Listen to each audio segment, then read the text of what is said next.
Bonjour, bonsoir à tous. Bienvenue na Bassi à Congo TV. C'est Betty Milka Kiemba. J'ai un réel plaisir de revenir vers vous pour nous préciser Bino que maman Bobby Ladawa est bien vivante. Information est circulée dans les réseaux sociaux et zali buzz ya ba malhonnête batu oyo balukaka ba vu dans internet. Maman Bobby Ladawa zana bon moi pe libota elobi ete maman azana bonne santé.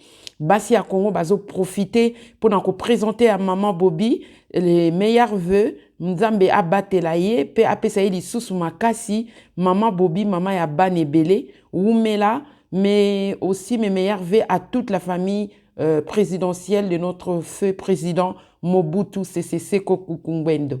Ici, c'est Betty Milka, Bassi à Congo TV, cette chaîne qui est faite pour redorer l'image de la femme congolaise. Maman Bobby est une digne femme du Congo qui a droit à nos respects et amour.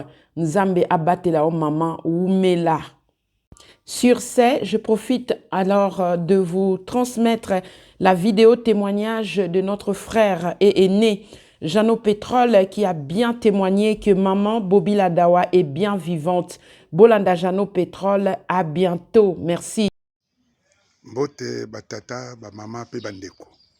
Nazwi mwa ngonga ya moke kaka, moke pona koyaka kolimbola bosolo na kati na sango oyo ya lokuta bapanzi na kombo ya mama Bobby Ladawa. Mama oyo ya biso, mama oyo ya somi, mama ya lokumu oyo avandaki na biso na kati na mboko oyo. Ata lelo aza mosika na biso ndenge baloba na français, loin des yeux près du cœur. Tokoki kondima yango ata mokete. Ke batu ya biloba loba, batu ya bikoma koma. Yango mokile kufi boye na nini. Eloko ekomi kaka po muto vivre malamu po batu batala yo, il faut zo ba vie tina baliwa ya batu. Tiko sengela batu bakufa. Vraiment Nzambe alimbisa.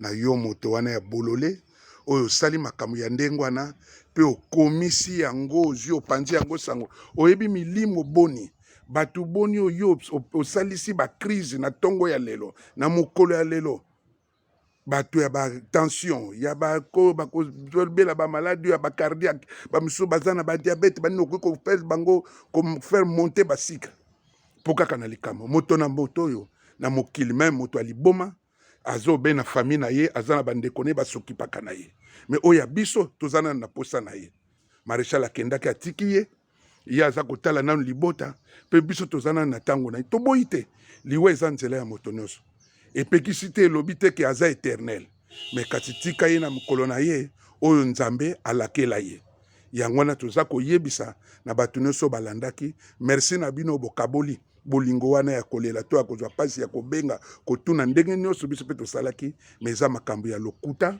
makambo ya solo te mama azali na nzoto kolongono mpe Nzambe ya bolingo Nzambe ya mawa azana na mawa likolo na ye mpe aza kobatela ye elongo na libota moma mpe bino nyonso bisika boyali kimia ya Nzambe ya mokonzi Yesu Kristo ezala na bino merci mingi wa bino molobeli Mbutamutu Fataki Jeannot Pétrole.